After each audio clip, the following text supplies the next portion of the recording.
প্রথমেই একটু কাছাকাছি অতীতের একটি প্রশ্ন করতে চাই জনাব শফিকুর রহমান, সেটি হচ্ছে যে আওয়ামী লীগ সরকারের মানে অগাস্ট মাসের কথা, প্রথম দিকের কথা বলছি, আওয়ামী লীগ সরকারের নির্বাহী আদেশে আপনার দল তখনও নিষিদ্ধ, কিন্তু 5 আগস্ট সেনাপ্রধানের বৈঠকে আপনি ছিলেন, সেনাপ্রধান আপনার নাম এবং আপনার দলের নাম আলাদা করে বলেছিলেন। আমরা কি জানতে পারি সেনাবাহিনীর সাথে যোগাযোগ আপনার কবে থেকে শুরু হয়েছিল বা আপনাদের কবে থেকে শুরু হয়েছিল? আপনাকে অনেক ধন্যবাদ এত চমৎকার একটা প্রশ্ন করার জন্য। এই সময়টা ছিল খুবই ক্রিটিক্যাল এবং বাংলাদেশ ছিল একটা ক্রিটিক্যাল জাংশনে। তো আমি হঠাৎ করে 1:30টার দিকে আমি একটা ফোন পাই আমার একজন নিকট আত্মীয়, যিনি আগে সেনাবাহিনীতে চাকরি করতেন। তিনি আমাকে ফোন দিয়ে জিজ্ঞেস করলেন যে আপনি কোথায়। আমি বললাম যে আমি তো অমুক জায়গায় আছি। আপনাকে তো আমরা ট্রেস করতে পারছি না, অনেকক্ষণ ধরে আমরা খুঁজতেছি। সেনাপ্রধান এখানে রাজনৈতিক দলের নেতৃবৃন্দকে একটু ইনভাইট করেছেন, সাথে বোধহয় সিভিল সোসাইটিরও 2-1 জন থাকবেন। তা আমরা আপনাকে কিভাবে রিচ করতে পারি? আমি বললাম যে আমি তো অমুক লোকেশনে আছি, আর আজকের সিচুয়েশনটা তো সবার কাছে ক্লিয়ার, গাড়িগুলো চলছে কিনা আমি ঠিক ক্লিয়ার না, এখন কিভাবে আমি আসতে পারি আপনারাই বলুন। ওনারা বললো যে না, সবাইকেই আমরা গাড়ি প্রোভাইড করেছি, আপনার জন্য আমরা গাড়ি পাঠাবো, আমাদের গাড়িতেই আমরা নিয়ে আসবো।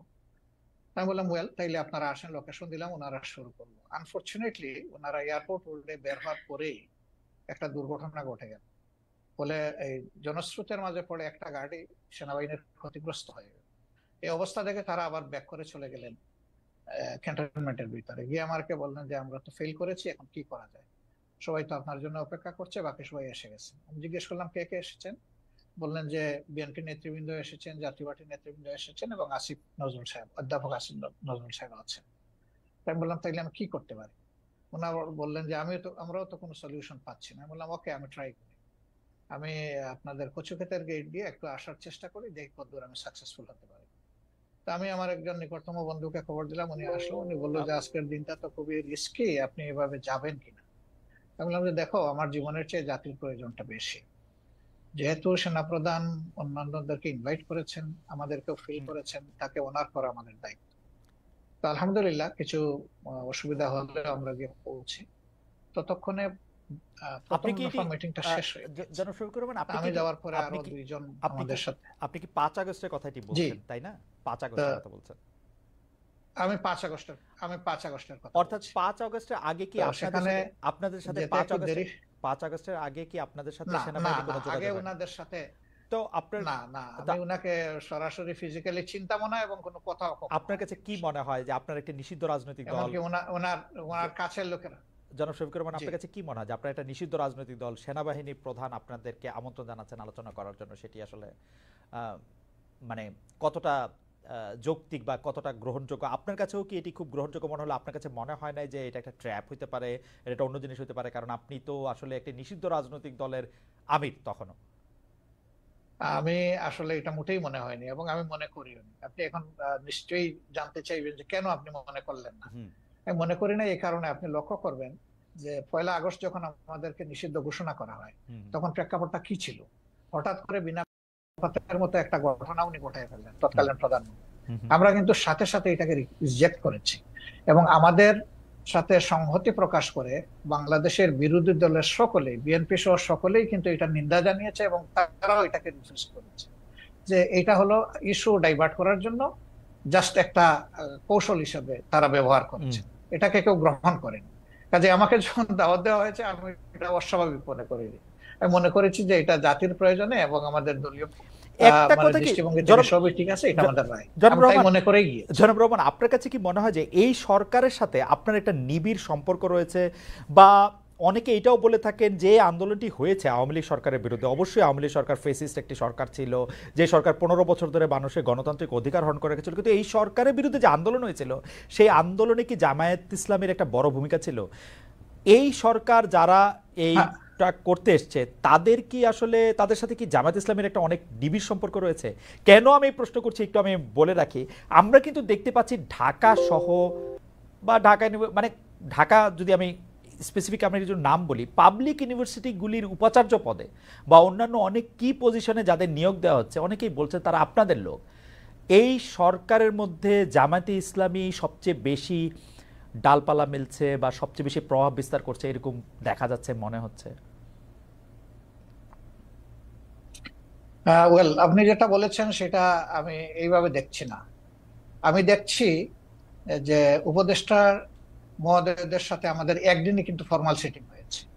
পার্সোনালি কারো কারোর সাথে সম্পর্ক আছে, তাদের সাথে হয়তো পার্সোনাল লেভেলে কথা হচ্ছে, কিন্তু ফর্মাল মিটিং আমাদের একদিনই হয়েছে, যেদিন প্রথমে বিএনপি কে ডাকা হয়েছিল, তারপরে আমাদেরকে, এরপরে অন্যান্য দলকে একত্রে ডাকা হয়েছিল। 3টা স্লটে তারা কনভারসেশন করেছিলেন বা ভিউজ এক্সচেঞ্জ করেছিলেন।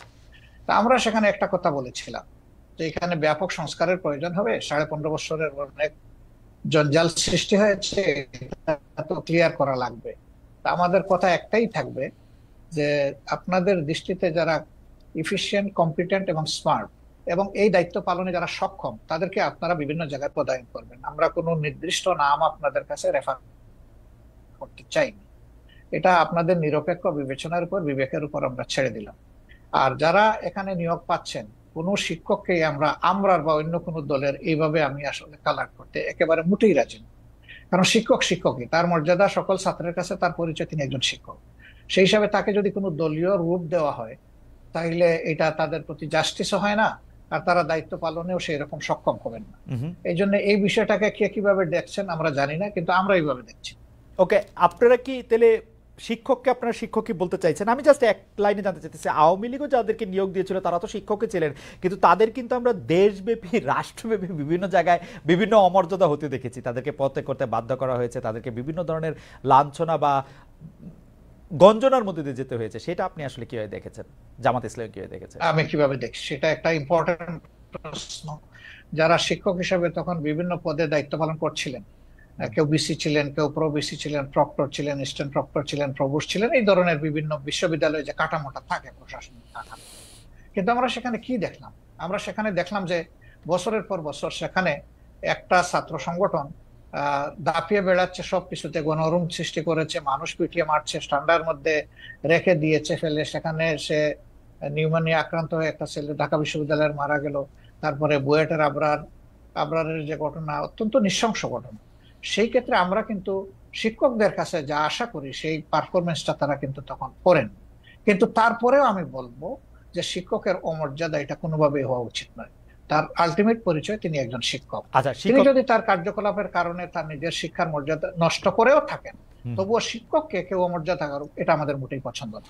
আচ্ছা, আমি একটু আবার অনেক বিষয় নিয়ে আপনার সাথে কথা বলতে হবে। আমরা অনেকে মানে আপনি এসেছেন বলে অনেকে আমাদের অনুষ্ঠান দেখছেন, সেজন্য আপনি আমার তাড়াহুড়াকে একটু ক্ষমা সুন্দর দৃষ্টিতে দেখবেন, কিন্তু অনেক বিষয় নিয়ে আপনাকে প্রশ্ন করতে হবে, অনেক বিষয় আমাদের জানার আছে। আমি একটু আপনার গঠনতন্ত্র থেকে, জামাত ইসলামের গঠনতন্ত্র থেকে একটু পড়ি।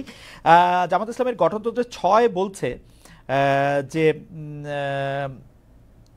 কেবল আল্লাহ তাআলার বিধানকেই একমাত্র হিদায়াত হিসেবে মানিয়া লইবে এবং আল্লাহ তাআলার দেয়া শরীয়তের বিপরীত যাবতীয় নিয়মনীতি এবং পন্থা পদ্ধতিকে প্রত্যাখ্যান করিবে, মানে জামাত ইসলামের একজন সদস্য। তো আমরা যদি ধরে নেই জামাত ইসলামী একটা ইসলামী শরীয়তের বিপরীত নয় এমন একটা শাসন ব্যবস্থা বা এমন একটা রাষ্ট্র ব্যবস্থা কামনা করে বা আশা করে, তাহলে সেটা আসলে কার মডেল বা কোন পৃথিবীর আর কোন দেশের আদলে? মানে এটা কি পাকিস্তানের আদলে, এটা কি সৌদি আরবের আদলে, এটা কি ইরানের আদলে, এটা কিসের আদলে আসলে? আসলে দেখেন, আল্লাহ তাআলার বিধান হলো আল্লাহর সৃষ্টির জন্য। আল্লাহ তাআলা মানুষকে শুধু সৃষ্টি করে নাই, তিনি সমস্ত সৃষ্টির স্রষ্টা। সেই স্রষ্টার পক্ষ থেকে যে বিধানটা আসে সেটা হলো ব্যালেন্সড এবং সবার জন্য উপকারী। আল্লাহ তাআলার কোরআনের অ্যাড্রেস হচ্ছে ইয়া আইয়ুহান নাস, হে মানব জাতি। এটা দিয়ে আল্লাহ তাআলা কোরআনে অ্যাড্রেস করেছেন, এবং তার নবীকেও তিনি মানব জাতিরই শুধু নেতা রাখেন নাই, তিনি সমস্ত সৃষ্টির উপরে একটা রহমত স্বরূপ বলেছেন। তো আমরা সেই আদর্শকে অবশ্যই আমরা লালন করি, ধারণ করি, এবং আমরা বিশ্বাস করি এর মাধ্যমে মানব জাতির কল্যাণ নিহিত এবং মানব জাতি কল্যাণ পাবে। যেমন ধরেন, একজন কমিউনিস্ট পার্টির সদস্য, তিনি বিশ্বাস করেন যে কমিউনিজমের মাধ্যমে মানুষের মুক্তি। যারা সোশ্যালিস্ট তারা মনে করেন সোশ্যালিজম মানুষকে মুক্তি দিতে পারবে, অন্তত অর্থনীতি মুক্তি। তো এরকম এক একটা আদর্শ রয়েছে, সেই আদর্শের অনুসারীরা তার আদর্শকে আপহোল্ড করবেন, এটা খুবই সহজ। আমরাও সেই দিক থেকেই করি। এখন আপনার প্রশ্ন হলো যে এটা কি পাকিস্তান মডেল হবে নাকি অন্য কোনো দেশের মডেল হবে? না, এটা আল্লাহ তাআলা স্রষ্টা, আর তার মেসেঞ্জার যারা ছিলেন, শুধু মুহাম্মদ সাল্লাল্লাহু আলাইহি ওয়াসাল্লাম না, এর আগেও যারা পয়গম্বর এসেছেন বা প্রফেট সাল্লাল্লাহু আলাইহি ওয়াসাল্লামরা যারা এসেছেন, তারা তাদের যে মডেল, আমরা ওই মডেলটাকেই আমরা অনুসরণ করি। ডক্টর কিন্তু রহমান, সবার মডেলটা দুনিয়ায় এখন বাস্তবে নেই। আছে মোহাম্মদুর রাসূলুল্লাহ সাল্লাল্লাহু আলাইহি ওয়াসাল্লামের মডেলটাই বাস্তবে আছে। ডক্টর রহমান আপনার সেটা কাছে হচ্ছে মদিনায়। জি ডক্টর রহমান আপনার সরি, কাছে আমি একটু শেষ করি। জি জি প্লিজ। মদিনা কেন্দ্রিক যে শাসন ব্যবস্থা ছিল, সেই শাসন ব্যবস্থায় সকল দল ধর্মের মানুষের নিরাপত্তা সকল দিক থেকে, তার জানের মালের ইজ্জতের নিরাপত্তা নিশ্চিত হয়েছিল। তা আমরা সেই মডেলটাকেই মনে করি উপকারী মডেল। ওকে, ডক্টর রহমান আপনার কাছে কি মনে হয় না যে আপনি আপনি মানে মদিনার পরে এটি আর কোনো দেশে কার্যকর হয়েছে, কোনো একটি মডেল হয়েছে, সেরকম কি আপনার কোনো কিছু একটা মনে হয় যে এইটা আমরা উদাহরণ হিসেবে নিতে পারি কোনো আরব বিশ্বে, কোনো মুসলিম বিশ্বে, কোনো মুসলিম দেখেন, দুইজন মানুষ যেমন হুবহু সমান হয় না, হুম ঠিক দুইটা সভ্যতা হুবহু সমান আমি পাবো না। হয় এর চেয়ে উন্নত হবে, না হয় একটু অবনত হবে। রাইট।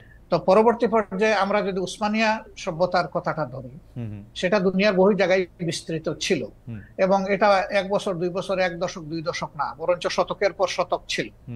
সেখানে মুসলমানরা সংখ্যালঘিষ্ঠ ছিল, বিভিন্ন দেশ যেগুলা শাসন করেছে, এখনো তার স্মৃতি পাথরগুলা রয়ে গেছে দুনিয়ার বিভিন্ন জায়গায়। তো তারা সেদিন যে নৈতিকতার বলে শাসন করেছিলেন, মানুষকে সুশাসন উপহার দিয়েছিলেন, এই জন্য মানুষও তাদেরকে এইভাবে মেনে নিয়েছিল। শুধুমাত্র তলোয়ার আর বন্দুকের জুড়ে কিন্তু তাদের এই বিস্তৃতি ঘটেনি, ঘটেছিল তাদের গুণাবলীর কারণ, এবং সেই গুণাবলী তারা কোরআন সুন্নাহর গুণাবলী ধারণ করেছেন বলেই বিশ্বকে তারা শান্তির দিকে নিয়ে যেতে পেরেছিলেন, এবং মানুষও তাদেরকে আনন্দ চিত্তে কোরআন সুন্নাহর কিন্তু যুগের ব্যবধানে সেখানে যখন পরিবর্তন বা বিকৃতি আসলো, তখনই মানুষও ক্ষতিগ্রস্ত হলো, এই শাসন ব্যবস্থাও ক্ষতিগ্রস্ত হলো। কোরআন সুন্নাহর গুণাবলীর কথা আপনি বলছিলেন, কিন্তু আমরা কিন্তু বাংলাদেশে দেখতে পাই আপনারাই একমাত্র ইসলামিক দল নন, আরো অনেক ইসলামিক আদর্শের প্রতিষ্ঠান রয়েছে, দল রয়েছে, মতবাদ রয়েছে, তাদের কেউ কেউ সাথে আপনাদের বিরোধ রয়েছে। আমরা কি করে বুঝবো যে জামাতে ইসলামী প্রকৃত কোরআন বা রসুলের দেওয়া শরীয়তের অনুসারী? সেটা আমরা কিভাবে নিশ্চিত হব? কারণ এরকম অনেকে আছে যারা খালেদ মহিউদ্দিন, আপনি দেখেন যে আপনার ঘরে কিন্তু, জি বলেন, আপনার পরিবারে আপনি একমাত্র সদস্য নন, রাইট? আমি আশা করছি যে সেখানে আপনার মিসেস আছেন, আপনার ছেলেমেয়েরা আছে, এই 4জন 5জন যারা আছে তাদের মত কিন্তু সব ব্যাপারে যে এক হয়ে যায় বিষয়টা এমন না, কিন্তু তারপরে পরিবার কিন্তু চলে, পরিবার কিন্তু ভেঙে যায় না। মতের ভিন্নতা থাকবে, এটাও একটা সৌন্দর্য, এবং ভিন্নতা যখন থাকে তখন অনেক কিছু ডাইভার্সিটি চিন্তা করার সুযোগ থাকে। আমাদের মধ্যেও সেই রকম ভিন্নতা আছে, এটা সকল ধর্মেই আছে, এই ভিন্নতা সকল ধর্মে আছে। আচ্ছা, এটাকে বড় কোনো ম্যাটার হিসাবে আমরা দেখি না। তবে যারা ট্রুলি মানে ইসলামের ফলোয়ার, তারা এক কোরআন মানেন, এক আল্লাহ মানেন, এক রসুল মানেন, এই 3 জায়গায় তাদের কোনো মানে দ্বিমত নাই। সুতরাং মতের মূল জায়গাটা ঠিক আছে, বাকি জায়গাগুলা খুঁটিনাটি একটু এদিক সেদিক হতেই পারে, এটা কোনো বড় ব্যাপার না। আচ্ছা, আমরা যদি এই প্রশ্নটা এইভাবে এখন আনি যে 5 আগস্টের পরে সংখ্যালঘু সম্প্রদায় আক্রান্ত হয়েছে, পরে মাদ্রাসার ছাত্রদের মন্দির পাহারা দিতে হয়েছে, সম্প্রতি আবার মাজার ভাঙার ঘটনা হচ্ছে, সম্প্রতি বলতে 1-2 সপ্তাহের মধ্যে মাজার ভাঙার ঘটনা ঘটেছে, দরবার আক্রমণ করা হচ্ছে তৌহিদি জনতার কথা বলে। এই তৌহিদি জনতার বিষয়ে জামায়াতের অবস্থান আসলে কি? দরবার, পীর, ওরস, মাহফিল, সুফিবাদ জামাতের একজন নেতা বা কর্মী ব্যক্তিগতভাবে এসব চর্চায় থাকতে পারে কিনা, অংশ নিতে পারবে কিনা? আমাদের দৃষ্টিভঙ্গি পরিষ্কার, এবং আমাদের দৃষ্টিভঙ্গি এটা নিজস্ব না, এটা কোরআনের দেওয়া দৃষ্টিভঙ্গি। সেটা হচ্ছে লা ইকরাহা ফিদ-দীন, দিনের ব্যাপারে কোনো বাড়াবাড়ি চলবে না। এখন কোনো মানুষের উপরে কারো আদর্শ চিন্তাধারা চাপায় দেওয়ার কোনো অবকাশ নেই। মানুষের মনোজগতে যখন পরিবর্তন আসবে, মানুষ যখন নির্দিষ্ট কোনো আদর্শকে ধারণ করবে, তখনই সেই আদর্শ কেবল বিজয় লাভ করতে পারে। এটি তার নৈতিক বিজয়, এটি তার প্রশাসনিক বিজয়, এবং এটি তার রাজনৈতিক বিজয়। তা আমরা এই ধরনের কার্যকলাপের কখনো সমর্থক নই, এবং আমরা সমর্থন করব না। আর যেটা বলেছেন যে মসজিদ আক্রান্ত হওয়ার পরে পাহারা, না, এই কথাটা ঠিক না ভাই। প্রথম 3 দিন কিন্তু বাংলাদেশে কোনো সরকার ছিল না। তা আমি মাঝে মাঝে বলতাম যে এখন প্রকৃত জনগণের সরকার চলতেছে। আমরা কিন্তু দ্বিতীয় দিন সকালবেলা থেকে সকল মন্দির পাহারা দেওয়া শুরু, শুধু মন্দির পাহারা দিচ্ছেন আপনার, সেটি আমরা দেখছি। কিন্তু মাজার আক্রমণ সম্পর্কে বা মাজার ভেঙে ফেলা, তারপরে হচ্ছে দরবার আক্রমণ করা, সেগুলি সম্পর্কে পীর, ওরস, মাহফিল, সেগুলি না, আমরা এগুলা জোর করে কোনো কিছু প্রয়োগ করা, এটা আমরা পছন্দ করি না, এবং কারোই কোনো ব্যাপারে আইন হাতে তুলে নেওয়াকে আমরা সমর্থন করি না। জনাব শফিকুর রহমান, আপনি কি জানেন যে আপনি কি জানেন কিছু মাজার, দরবার এগুলিকে আক্রমণ করা হয়েছে? আমরা এগুলা জানি না এমন না, আমরা জানি, কিন্তু জামাত ইসলামী তার অবস্থান জানায় না, এগুলা প্রতিবাদও করি যখন যেটা আমরা উপযুক্ত। কিন্তু জামাত ইসলামী কি আমরা এগুলা কখনো সমর্থন করি নাই, কখনো সমর্থন করব না। সমর্থন না করলেও আপনারা প্রতিবাদ কি করেছেন?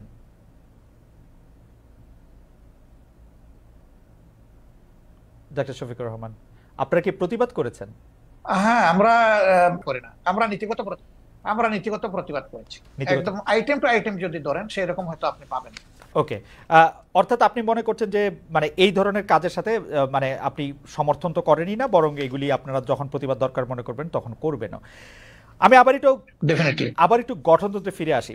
আপনাদের দলীয় গঠনতন্ত্র অনুযায়ী নিয়মতান্ত্রিক ও গণতান্ত্রিক অবস্পন্থায় সরকার পরিবর্তনে আপনারা বিশ্বাসী। সমাজের সর্বস্তরে আল্লাহ ভীরু চরিত্রবান শতযোগ্য লোকের নেতৃত্ব কায়েমের চেষ্টা করার কথাও বলা আছে সেখানে।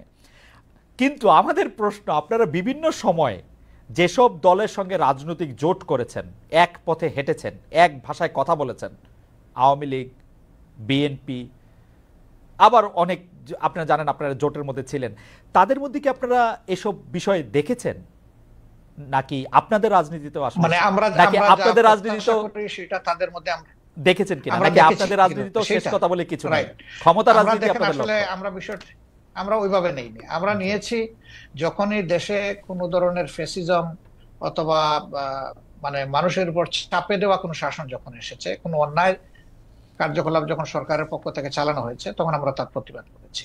এবং প্রতিবাদ করতে গিয়ে একই সুরে যারা প্রতিবাদ করেছেন, সঙ্গত কারণে তাদের সাথে আমাদের মিশে গেছে বিষয়টা। এবং আমরা একটা জোটও করেছিলাম, 4 দলীয় জোট, যেটা পরবর্তী পর্যায়ে 20 দলীয় জোটে ক্রমান্বয়ে সময়ের ব্যবধানে রূপান্তরিত হয়েছিল। যদিও এখন আমাদের সেই রকম কোনো রাজনৈতিক জোটে আমরা নেই, বা অনেকেই নাই। যদিও ছোটখাটো 2-1টা জোট আছে, এটা অন্য ব্যাপার, কিন্তু 20 দলীয় জোট নাই, 4 দলীয় জোট নাই। তো জোটে আমরা গিয়েছি, এটা আমাদের রাজনৈতিক কৌশলগত ব্যাপার ছিল, কিন্তু আদর্শিক কোনো ঐক্য এটা ছিল না। যার যার এক একটা আদর্শ আছে, সে তার কর্মীদেরকে কিভাবে কোন মন মানসিকতা গড়ে তুলবে, এটা প্রত্যেকটা দলের নিজস্ব। এটা শুনতে যত ভালো, এটাকে আসলে অতটা বাস্তব। আপনি বলছেন আদর্শিক কোনো মতবাদ নাই, অথচ আমরা দেখছি আমিরে জামায়াতকে তৎকালীন আপনারা বিএনপির প্রধানমন্ত্রীর সাথে ক্যাবিনেটে বসছেন, সেক্রেটারি জেনারেল ক্যাবিনেটে বসছেন। তো যদি মতের মিল না থাকে, যদি আদর্শের মিল না থাকে, আপনারা ক্যাবিনেটে বসে একই সাথে দেশ শাসন করলেন 5 বছর, সেটি কিভাবে সম্ভব হলো? সেটা ছিল রাজনৈতিক অ্যারেঞ্জমেন্ট, এটা আদর্শিক অ্যারেঞ্জমেন্ট না। রাজনীতি আদর্শ থেকে বাইরে, ডক্টর রহমান, রাজনীতি আদর্শ থেকে বাইরে, 3টা মন্ত্রণালয় তারা সার্ভ করেছে। রাজনীতিকে আদর্শ বাইরে আমাদের যে স্লোগান, হ্যাঁ না, আমাদের যে স্লোগান, সেই স্লোগানটা হচ্ছে যে মানুষকে সুশাসন দিতে হলে অবশ্যই সৎ লোক লাগবে। তো তাদের এই জায়গাটায় দেখেন আপনি যে তারা আলহামদুলিল্লাহ 5 বছর সার্ভ করেছেন কান্ট্রিকে, 3টা মন্ত্রণালয় পর্যায়ক্রমে। কিন্তু তাদের ব্যাপারে কেউ কেউ বিভিন্ন অভিযোগ এনেছেন, অভিযোগ সত্য মিথ্যার এইদিকে আমি যাচ্ছি না, কিন্তু তাদের ইন্টিগ্রিটির ব্যাপারে, অনেস্টির ব্যাপারে এবং তাদের ইফিসিয়েন্সির ব্যাপারে কেউ কিন্তু কোনো প্রশ্ন তোলেনি। কারণ তারা এই আদর্শে লালন করে, এই আদর্শে গড়ে উঠেছে। যে স্লোগান তারা দিতেন, তারা সেই স্লোগানের ছিলেন বাস্তব নমুনা। অন্যদেরকে তো ঘর আমরা ঠিক করে দিতে পারবো না, অন্যরা তাদের মতো করে তাদের যেভাবে পছন্দ করেছে সেভাবে চলে। আজকে যদি এখন আপনি বলতে পারেন আজকে আওয়ামী লীগের সাথে আপনার আদর্শিক জোট না হলে আওয়ামী লীগের সাথে আপনার রাজনৈতিক জোট হতে পারে। আওয়ামী লীগের সাথে হবে কিনা এটা বলা কঠিন, কারণ যে আওয়ামী লীগ তার নিজের দেশের মানুষকে জনগণের কেনা অস্ত্র দিয়ে গুলি চালাইতে পারে এবং গণহত্যা করতে পারে, তাদের তো রাজনীতি করা তো বহু চিন্তা ভাবনার। তো পাকিস্তান আমলে তো পাকিস্তান আমলে 1971 সালে তো আমাদের পয়সা দিয়ে কেনা অস্ত্র দিয়ে বাঙালিদের মারা হলো, কিন্তু জামাত ইসলামী তো তার বিরোধিতা করে নাই। হ্যাঁ, তার বিরোধিতা করে নাই, করেছে, সেই প্রশ্নে আমি আজকে যাব না। 2টা কারণে যাব না। আমি একজন মানুষ, ফরওয়ার্ড লুকিং মানুষ। আমি ওই যে পিছনের দিকে মানে বেশি দৌড়াদৌড়ি ছুটাছুটি করাকে একটা জাতির জন্য কোনো ইতিবাচক বিষয় মনে করি না। 2 নম্বর হলো, এই ধরনের বিষয়ের যত বেশি চর্চা হবে, জাতি তত বেশি বিভক্ত হবে। একটা বিভক্ত জাতি কখনো দুনিয়া সম্মানের আসনে বসতে পারে না। সম্মানের আসনে বসতে হলে, সত্যিকারের উন্নয়ন এবং শান্তি দেশবাসীকে উপহার দিতে হলে কিছু পয়েন্টে অন্তত পক্ষে সবাইকে একমত হতে হবে, দেশের স্বার্থের ব্যাপার যেখানে জড়িত। তা আমি ওই বিষয়ে যাচ্ছি না। দ্বিতীয়, আমি আরেক কারণে যাব না, যে তখন আমি এনাফ ম্যাচিউরড না, বয়সের দিক থেকে আমি বুদ্ধি, রাজনীতিকে অ্যানালাইসিস করার শক্তি আমার ছিল না। আমি এই আঙ্গিনার কেউ ছিলাম। ডক্টর শফিকুর রহমান, মানে ওই আমলে মানে আসতেছি, কথাটা আমাকে শেষ করতে দেন। কিন্তু এটা তো ঠিক যে লাখ লাখ মানুষ মারা গেছে, কয় লাখ মারা গেছে, এই বিতর্কেও আমি যাব না। আমি ওই বিতর্ক পছন্দ করি না। একটা মানুষের যদি নিরীহ মানুষ অন্যায়ভাবে মারা যায়, সেটাও তো অন্যায়, সেটাও তো অপরাধ। সুতরাং এই কাজ যারা করেছে অবশ্যই এটা নিন্দনীয়, ব্যাপারে কোন সন্দেহ নেই। ডক্টর শফিকুর রহমান, এতে আমারও কোনো সন্দেহ নেই, কিন্তু শুধু আমি এটা বলছিলাম যে আমাদের যদি কোনো একটা বিষয় বিশ্লেষণ করার জন্য ওই সময়ের ব্যাপারে যদি যথেষ্ট মানে মানে ওই উপস্থিতিটা না থাকে, আপনি এটা থেকে বলতেই পারেন যে আপনি আসলে ওই ব্যাপারে বলতে চান না, কিন্তু দল হিসাবে জামায়াতে ইসলামের নিশ্চয়ই একটি অবস্থান পরিষ্কার করার ব্যাপার রয়েছে, সেটি আপনি আরেকদিন বলবেন বলছেন, সেটা আমরা আরেকদিন শুনবো সেটি। আমরা একটু জোটের রাজনীতি প্রসঙ্গে আসি, আমরা একটু বিএনপির সাথে জামায়াতে ইসলামীর দূরত্ব, একটা জোট তো ছিল, সেই জোটের থেকে যে বিএনপির সাথে যে দূরত্বটা বাড়লো, এইটার কারণ কি বলে আপনি আসলে মনে করেন? মানে মানে মানে আপনি কি মনে করেন যে বিএনপির সাথে আসলে কেন আপনি বলতে পারেন জোট জোট হিসেবে? নেই, কিন্তু আচ্ছা। দেশের স্বার্থে আমরা কিন্তু দূরত্বে নাই। আমাদের মূল জায়গাগুলোতে আমাদের কোনো দ্বিমত নাই, কিন্তু যেহেতু দল দুইটা পৃথক এবং আমাদের এখন কোনো জোট বিদ্যমান নাই, সেই কারণে যার যার অবস্থান থেকে যে যেটা সঠিক মনে করতেছেন বক্তব্যটা সেভাবেই রাখবেন, এটাই নেচারে। এবং একজন দেশের আপনি সচেতন নাগরিক হিসাবে রাজনীতি যদি বাদও দেন, আপনার চোখের সামনে যদি কোনো ভালো কাজ হয় তাকে আপনার অ্যাপ্রিসিয়েট করা দরকার। আবার কেউ যদি কোনো মন্দ কাজ করে তাকে সংশোধনেরও আপনার চেষ্টা করা দরকার। তো দেশের স্বার্থে যদি আমি কথা বলি এবং আমাকে যদি কেউ ক্রিটিসাইজ করে, আমি এটাকে ওয়েলকাম, কারণ ক্রিটিসিজম না হলে পারফেকশন আসে না। আর মানুষ কেউ ভুলের ঊর্ধ্বে না, আমরা ভুল করতেই পারি, ব্যক্তিগতভাবেও করতে পারি, আবার সামষ্টিকভাবে দলগতভাবে আমরা। ভুল যদি কেউ ধরিয়ে দেয় সেই তো আমার প্রকৃত বন্ধু। আর যারা সমালোচনা করে তাদেরকে আমি বন্ধু হিসাবে নিই, কিন্তু আমার ভুল দেখেও যারা নীরব থাকে আমি তাদেরকে বন্ধু মনে করি না। ওকে, ডক্টর শফিকুর রহমান, আমরা কিন্তু দেখতে পাচ্ছি যে এই সরকারের মেয়াদ বা নির্বাচন প্রশ্নে আপনি মনে করছেন বা আপনার দল মনে করছেন যে এই সরকারকে একটু যৌক্তিক সময় দেওয়া প্রয়োজন। বিএনপি মনে করছেন যে ইলেকশনের ঘোষণা বা ইলেকশনের একটা রোডম্যাপ যে সরকার ঘোষণা করছে না, সেটি একটি ঠিক কাজ নয়। তো এই ক্ষেত্রে কি আপনাদের মধ্যে বিএনপির সাথে কোনো আলাপ আলোচনা হচ্ছে? আপনারা কি একটি জায়গায় আসতে পারবেন, নাকি আপনাদের অবস্থান এরকমই থেকে যাবে? অর্থাৎ বিএনপি এই মুহূর্তেই নির্বাচন চায়, জামায়াত চায় সংস্কার করে নির্বাচন হোক।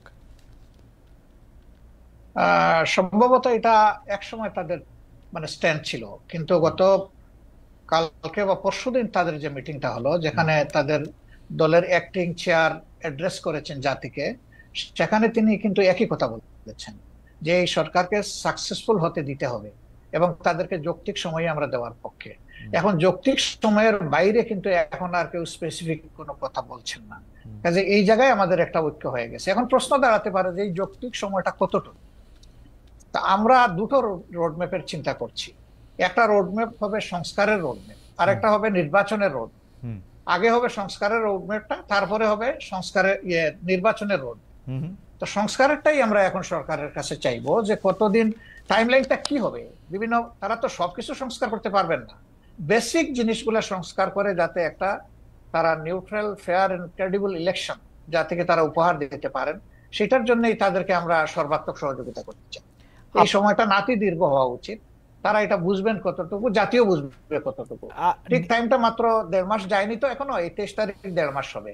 আমরা একটু অবজার্ভ করছি, একটু সময় নিচ্ছি। ওকে, নির্বাচন সংস্কারের প্রসঙ্গটা আমরা একটু পরে আসি, বা আপনি যখন বলবেন তখন বলতেই পারেন। সংবিধান সংস্কারের প্রসঙ্গে আমি আপনার কাছে জানতে চাইতে পারি যে আপনাদের গঠনতন্ত্র পড়ে আমি যতটুকু বুঝেছি বা আপনাদের কথা শুনে আমি যতটুকু বুঝেছি যে আপনারা আসলে কোরআন এবং রসুলের বাণী ছাড়া অন্য কোনোভাবে অন্য কোনো কিছুই আপনারা মানে আপনাদেরকে পড়লে আরেকটু পরিষ্কার হবে যে, আবারও বলি, কেবল আল্লাহ তাআলার বিধানকেই একমাত্র হিদায়াত হিসেবে মানিয়ে নেওয়া, আল্লাহ তাআলার দেওয়া শরীয়তের বিপরীতে যাবতীয় নিয়ম নীতি পন্থা পদ্ধতিকে প্রত্যাখ্যান করা। এখনকার যে গণতান্ত্রিক সিস্টেম, সংবিধানের সিস্টেম, সেটা তো অনেকটা ওয়েস্টার্ন ডেমোক্রেসি বা যেটাকে আমরা বলি যে ওয়েস্টমিনিস্টার ডেমোক্রেসি, সেইটার আদলে অনেকখানি করা। তো সেইটা কি আপনাদের সাথে সাংঘর্ষিক না? আপনারা যদি এটা পরিবর্তন করেন আপনাদের মতের সাথে আর কি? না, মোটেই না। এটা যদি আপনি পরিবর্তন করেন তাহলে কি আপনাদের মতো করে সংবিধান পরিবর্তন হবে না কি? না, আমি আগেই বলেছি যে প্রত্যেকটা দলের এক একটা আদর্শ থাকবে, এটা খুবই স্বাভাবিক। একটা পলিটিক্যাল আইডিওলজি তার থাকবে, সবার আছে। সংবিধানটা কেমন হবে? যে যারটা ভেন্টিলেট করবে। Democracy itself not a ism, এটা একটা প্রসেস। আপনি ইজমে যাবেন, মানুষের কাছে আপনার প্রোডাক্ট আপনি ফ্লোট করবেন, আপনার বক্তব্য আপনি তুলে ধরবেন, আপনার আদর্শ আপনি তুলে ধরবেন। বেশিরভাগ জনগণ যখন আপনার আদর্শকে সাপোর্ট করবে, তখন স্বাভাবিক কারণেই বুঝতে হবে যে এই দেশের মানুষ এটাই চাচ্ছে, যে আদর্শটাই চান। ওকে, আমার আদর্শ যতদিন পর্যন্ত বেশিরভাগ মানুষ সাপোর্ট করবে না, আমাকে ধৈর্য ধরেই সেই পথে থাকতে হবে। ইসলামের ডেমোক্রেসির জায়গাটা কেমন? মানে ইসলাম কি, আপনি মদিনার কথা বলছিলেন, আমাদের রসুল সাল্লাল্লাহু আলাইহি ওয়াসাল্লাম বা তার পরে যেসব খলিফা অন্তত 4 জন 5 জন যেভাবে নির্বাচিত হয়েছিলেন বা যেভাবে ইয়েতে বসছিলেন, সেটি কি গণতান্ত্রিক উপায়ে নির্বাচিত হয়েছিলেন তারা? অবশ্যই, অবশ্যই। তারা তখন যারা মানে সমাজে মতামত দেওয়ার মতো সেই পর্যায়ের লোক ছিলেন, তাদের সকলকে নিয়ে তারা বসেছেন মসজিদে নববীতে অথবা অন্য কোনো জায়গায় বসে তাদের অধিকাংশের মতের ভিত্তিতেই অ্যাপয়েন্টমেন্ট গুলা হয়েছে। আপনি আপনি তাই মনে করছেন? তাই মনে করছেন, এটাই ফ্যাক্ট, এটাই হিস্ট্রি। তারপরে যখন এরপরে দেখেন, তারপরে যখন এরপরে দেখেন আব্বাসীয় ওখানে উমাইয়া বা ওসমানিয়ারা। বিউটিটা দেখেন আমাদের দেশে। জি। না, সেটা তো আমি খেলাফতে নিচ্ছি না, আমি খেলাফতের যুগটা বলতেছি। এরপরে ধরেন যখন ইয়ে হলো, এই খলিফা যখন কেউ হয়ে গেলেন, তিনি কিন্তু এবাব অল ইন অল হইতে পারলেন না। এই ধরনের বহু ঘটনা আছে, আমি এখন কথা লম্বা হবে, সেই উদাহরণ আমি দিচ্ছি না, বহু ঘটনা। মানুষ সেখানে হাইলি ডেমোক্রেটিক রাইট এক্সারসাইজ করেছে, আলহামদুলিল্লাহ। আচ্ছা, এটা যদি আমি বাংলাদেশের ক্ষেত্রে এইটাকে একটু বলি, যে আপনাদের গঠনতন্ত্রে ইসলাম প্রচার, ইসলামের দাওয়াত, ব্যক্তি জীবনে ইসলাম চর্চার বিষয়টা নিয়ে বারবার বলা হয়েছে। এক্ষেত্রে বাংলাদেশের অমুসলিম নাগরিকদের জন্য বা যারা ইসলাম বিশ্বাস করবে না তাদের জন্য জামাত ইসলামী রাজনীতি করার সুযোগটা আপনি কেমন দেখেন? আদৌ কোনো সুযোগ আছে কিনা? আমি পড়ছিলাম গঠনতন্ত্র, সেখানে আমি দেখতে পাচ্ছিলাম যে তারা সকল কিছু মেনে নিলে বড়জোর সহযোগী সদস্য হতে পারবেন। এটা বাংলাদেশের সংবিধানের সাথে সাংঘর্ষিক হবে না? বাংলাদেশের সংবিধান বলছে সবার জন্য অধিকার সমান হবে, কিন্তু আপনারা বলছেন যে মানে তারা আসলে একটা নির্দিষ্ট পর্যায় পর্যন্ত শুধু যেতে পারবে। এইটাকে আপনি একটু সাংঘর্ষিক মনে করেন? এটা আপনার একটা ভাইটাল কোয়েশ্চেন, অবশ্যই গুরুত্বপূর্ণ প্রশ্ন। দেখেন, আমরা তো কাউকে ইম্পোজ করব না, আমাদের আদর্শটা গ্রহণ করতে এবং দলে আসতে আমরা ইম্পোজ করব না, কিন্তু দলের দরজা তাদের জন্য বন্ধ করা যাবে, আমরা দরজা খোলা রেখেছি। প্রয়োজনে গঠনতন্ত্র তো আল্লাহর কোরআন না, কোরআনের আলোকে রচিত। কোরআন পরিবর্তন করা যায় না, কিন্তু গঠনতন্ত্র পরিবর্তন করা যায়। আমাদের গঠনতন্ত্রের দেখেন যে 22-23তম সংস্করণ পর্যন্ত হয়তো আছে, আপনি পাবেন। রাইট। তার মানে কি? তার মানে হলো আগের যে জিনিসটা আমরা মনে করেছি পরিবর্তন করা দরকার, মূলনীতি ঠিক রেখে যুগের চাহিদাকে অ্যাড্রেস করা দরকার, সেটা আমরা করেছি। হবে, সবগুলাই হবে, অ্যাকোমোডেশন হবে, কোনো সমস্যা হবে না ইনশাআল্লাহ। এই প্রসঙ্গের প্রশ্নটা করে ফেলি যে আমরা আপনাদের গঠনতন্ত্রে যেরকম পড়তে পারছি যে 33 ভাগ 2020 সালের মধ্যে নারী সদস্য সম্পৃক্ত হওয়ার কথা, সেটা হয়েছে কিনা? নারী নেতৃত্বের দিক বিবেচনা করলে নারীরা জামায়াতের কোন পদ পর্যন্ত যেতে পারবেন? এটি 1 নম্বর প্রশ্ন। 2 নম্বর প্রশ্ন হচ্ছে, জামাতের গঠনতন্ত্রে একটা বড় পরিবর্তন এসেছিল কিন্তু আসলে নির্বাচন কমিশনের নির্দেশে। আপনারা তখন এটা খুব খুশি মনে পরিবর্তন করেছেন, সেটা না, কিন্তু এটা করেছেন। এই প্রসঙ্গে আপনি একটু কি বলবেন? দুটি প্রশ্ন। আসলে আমরা যেটাই করি আমরা ডেমোক্রেটিক ওয়েতে করি, আলাপ আলোচনা করেই করেছি, আমরা একমত হয়ে করেছি। 2 নম্বর হচ্ছে নারী মানে কোটার প্রপোর্শনের যে বিষয়টা বলেছেন, আমরা 33 না, আলহামদুলিল্লাহ এখন নারীদের প্রপোর্শন হচ্ছে 44% আমাদের সংগঠন, এবং তারা আমাদের কেন্দ্রীয় শুরায় আছেন, কর্ম পরিষদে আছেন, সব জায়গায় তারা আছে। আচ্ছা, একটি গ্রহণযোগ্য নির্বাচন অন্তর্বর্তী সরকারে করতে হবে। একটি জনপ্রিয় প্রশ্ন এরকম যে আপনারা আওয়ামী লীগকে নির্বাচনে অংশ নিতে দেওয়ার পক্ষে নাকি বিপক্ষে? আওয়ামী লীগ আপনাদের কোনো রাজনৈতিক স্পেস না নিলেও আপনি আওয়ামী লীগের নাম উল্লেখ না করে কোনো ধরনের জুলুম না করার কথা ঘোষণা দিয়েছেন। অনেকে বলেছেন যে এই ঘোষণা না দেওয়ার কে আপনি? এই প্রসঙ্গেও যদি একটু আপনি বলেন। না, এই ঘোষণা দেওয়ার কে প্রশ্ন করেছে? জি, আসলে আমি আওয়ামী লীগের নাম নেই আর আওয়ামী লীগকেও আমি ইন্ডিকেট করি। শুধু আওয়ামী লীগ আমাদের উপরে জুলুম করে নাই, আরো অনেক পক্ষ আমাদের উপরে জুলুম করেছে। দল হিসাবে আমাদের উপরে যে জুলুমটা করা হয়েছে, যেমন ধরেন আমাদের নিবন্ধন কেড়ে নেওয়া হয়েছে, আমাদের প্রতীক কেড়ে নেওয়া হয়েছে, আমাদের অফিসগুলা সিলগালা করা হয়েছে, আমাদের শেষ পর্যন্ত তারা দিশাহারা হয়ে আমাদেরকে নিষিদ্ধ ঘোষণা করেছে। এই যে কাজগুলা দলের উপরে যে জুলুম করেছে, আমরা বলছি যে এটা প্রতিশোধ আমরা নেব, কারণ প্রতিহিংসার জন্ম নেই। আর প্রতিশোধ যখনই নিতে যাব তখন আইন হাতে তুলে নেওয়া হয়। আমরা আইন হাতে নেওয়ার ব্যাপারে আমরা বিশ্বাসী না। কিন্তু সাথে সাথে এই কথাটা আমরা বলেছি যে ভিকটিম এবং ভিকটিম ফ্যামিলি যদি আইনের আশ্রয় নেয়, এটা তাদের রাইট ন্যায় বিচার পাওয়া, তাহলে আমরা তাদেরকে সর্বাত্মক সহযোগিতা করবো। আমরা স্ট্যান্ড থেকে সরিনি, আমাদের স্ট্যান্ড আছে। এখানে আওয়ামী লীগের নামও নেওয়া হয়নি, আওয়ামী লীগকে ইন্ডিকেটও করা হয়নি, এটা ছিল একটা সামগ্রিক বক্তব্য। আমার এই বক্তব্যটাকে টুইস্ট করা হয়েছে যে জামাতের আমির আওয়ামী লীগকে ক্ষমা করে দিয়েছেন এবং সাধারণ ক্ষমা ঘোষণা করেছেন। প্রথমটা তো নাই, দ্বিতীয়টা করার আমি কে? একটা রাষ্ট্রে সাধারণ ঘোষণা করার একমাত্র ব্যক্তি হচ্ছেন রাষ্ট্রপ্রধান, যিনি অর্থাৎ প্রেসিডেন্ট, তিনি ছাড়া প্রধানমন্ত্রী এটা পারে না, আর কেউই পারে না। আমি কে এটা করার? আমার তো কোনো অধিকার নাই। বরঞ্চ আমরা বারবার বলে আসছি যে যাদের উপরে জুলুম হয়েছে, যারা ক্ষতিগ্রস্ত হয়েছে, নিহত আহত গুম হয়েছে, তার সম্পদ হারা হয়েছে, চাকরি হারা হয়েছে, তারা অবশ্যই মামলা করবে এবং তাদেরকে আমরা সঙ্গত সহযোগিতা করব। আহ, আচ্ছা, এইটি অবশ্য আমাদের একটি প্রশ্ন, কারণ হচ্ছে যে পত্রপত্রিকায় যেটি ছাপা হলো আওয়ামী লীগকে ক্ষমা করে দেওয়ার ঘোষণা জামায়াতের আমিরের, অনেকেই বলেছেন যে আপনি হয়তো খোলা মনে সাদা মনে সেই ক্ষমাটি ঘোষণা করতেই চেয়েছেন, কিন্তু পরে যখন আপনার দলের লোকেরা বা আপনি ফিরে গিয়ে চাপের মুখে সেটি আবার একটু বক্তব্য অন্যরকম করছেন, বিষয়টি কি ঠিক? মোটেই না, আমি মোটেই না। আমার বক্তব্য টুইস্ট করা হয়েছিল, সেটাকে আমি ক্লিয়ার করেছি। কোনো চাপও ছিল না আমার উপরে, এবং আমি এখানে কোনো হীনমন্যতায় ভুগিনি। আমি যা ভালো মনে করেছি, খোলা মনে সেটি বলেছি। আচ্ছা, আরেকটি প্রশ্ন আসতে চাই, সেটা হচ্ছে বৈষম্য বিরোধী যে ছাত্র আন্দোলনের যে রাজনৈতিক প্ল্যাটফর্ম, সেটি নিয়ে। আমি সরি, একটু আপনাকে ইন্টারাপ্ট করব। জি, আপনি বলেছিলেন যে আওয়ামী লীগ নির্বাচনে আসুক, তারা রাজনীতি করুক, এটা আমি চাই। জি, আগে আওয়ামী লীগকে ডিসিশন নিতে হবে তারা আসলেই রাজনীতি করবে কিনা, তারা আসলেই রাজনীতি চায় কিনা। কারণ তারা যখনই ক্ষমতায় গিয়েছে তখন তো তারা রাজনীতির বাইরে চলে গেছে। প্রথম পিরিয়ডে শেখ মুজিব সাহেব জীবিত থাকা অবস্থায় তো তিনি বহুদলীয় গণতন্ত্রকে একদম শেষ করে দিয়ে একদলীয় বাকশাল কায়েম করেছেন। আওয়ামী লীগ যখনই ক্ষমতায় এসেছে সেই জিনিসটাই এস্টাবলিশ করার চেষ্টা করছে। এবারও তারা কিন্তু সে পথেই হাঁটছিল, এবং তাদের নেতারা বলতেন যে আমরা বাকশালের চেতনা অন্তরে ধারণ করি। সাংঘাতিক কথা। বাকশালের চেতনা যদি ধারণ করেন তো আওয়ামী লীগের নামে রাজনীতি করেন কেন? তাইলে তো তাদের সাহস করে বাকশালের নামেই রাজনীতি করতেন, দেখতেন যে জনগণ তাদেরকে কিভাবে রিসিভ করে। সেটা তো তারা করেননি। এই জন্য আওয়ামী লীগ আদৌ রাজনীতি করবে নাকি ফ্যাসিজম করবে, আগে আওয়ামী লীগ ডিসিশন নেন।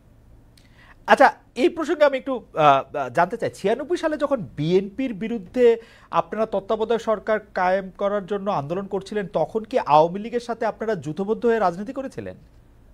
না না, আমরা কোনো জোট গঠন করিনি। তবে মাঝে মধ্যে তাদের সাথে আমাদের যৌথ সভা হয়েছে, কিন্তু কোনো জোট আমরা করিনি। আর সেই ইস্যুটাও দেখেন, সেটা ছিল কেয়ারটেকারের ইস্যু।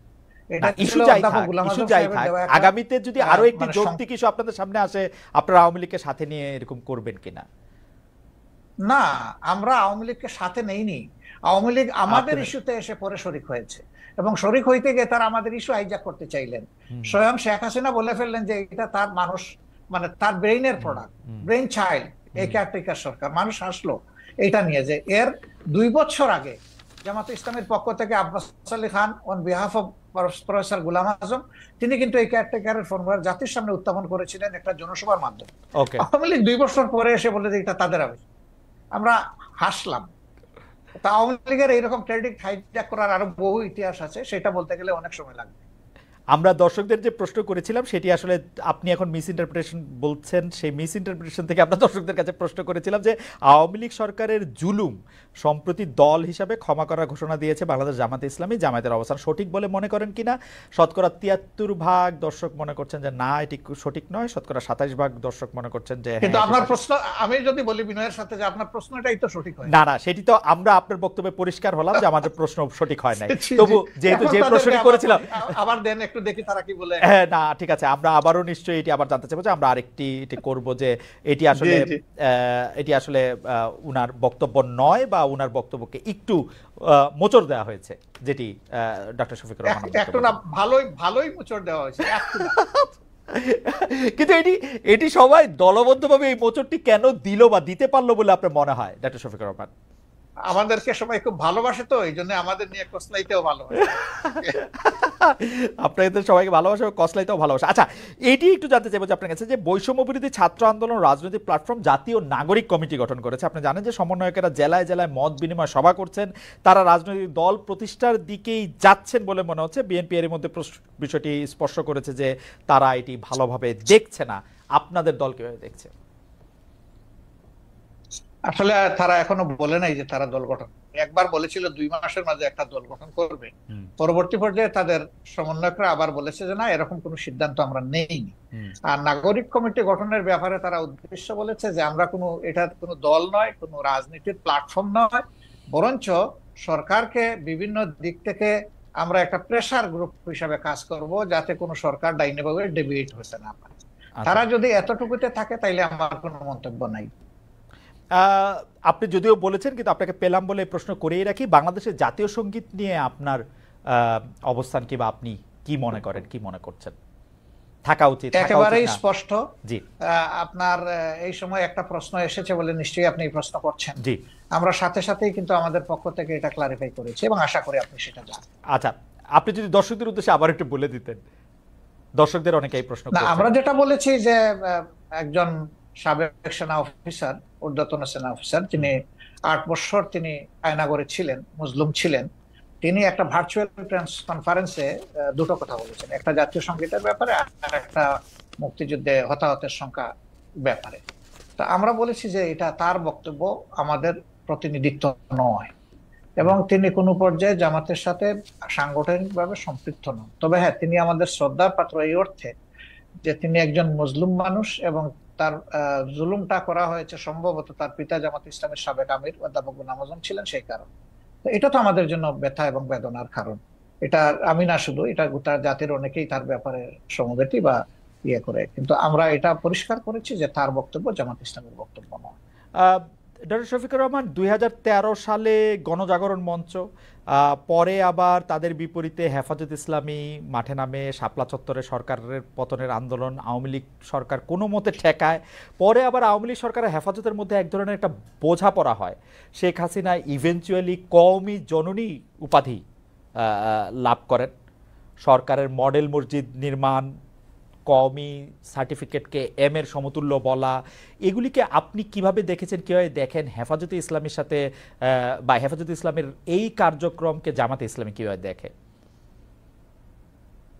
আমি তৎকালীন সরকারের আচরণকে নিষ্ঠুর রসিকতা হিসাবে দেখি, নিষ্ঠুর রসিকতা। আর কিছু কি একটু ব্যাখ্যা করবেন বা একটু বলবেন যে কেন নিষ্ঠুর রসিকতা দেখেন? তারা সরকারের আচরণকে একদিকে যেমন তাদেরকে সার্টিফিকেটের রিকগনিশন দিয়েছেন, তাদের একজন কওমি জননী বানিয়েছেন শেখ হাসিনাকে, এটা সমস্ত কওমি অঙ্গনের লোকদের বক্তব্য না। এবং যে মিটিং এ এই সরওয়ার্দী উদ্যানে এটা করা হয়েছে, সেখানে কিন্তু দেশের খ্যাতনামা প্রবীণ আলিমরা বলতে গেলে জানি নাই, তারা বহু চেষ্টা করা হয়েছে, চাপ দেওয়া হয়েছে, তারা সেখানে অংশগ্রহণ করেন নাই।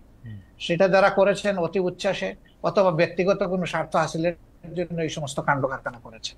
এটার সাথে আসলে কওমি অঙ্গনের কোনো সম্পর্ক তেমন ছিলই না। 2 নম্বর হচ্ছে, আপনি দেখেন যে তাদেরকে 22 সালের একটা ঘটনার পরে যেভাবে হাজার হাজার আলেমকে জেলে নেওয়া হলো এবং অত্যন্ত নিষ্ঠুর আচরণ তাদের সাথে করা হলো, বছরের পর বছর রাখা হলো, প্রবীণ আলিমদেরকে তাদের পায়ে বেড়ি পরানো হলো, হাতে হ্যান্ডকাপ লাগানো হলো, কোর্টে টানা হেঁচড়া করে এইভাবে এক জেল থেকে আরেক জেলে এই অবস্থায় নেওয়া হলো। এটাকে কি বলবো, আপনি কি বলবেন, আমি কি বলবো?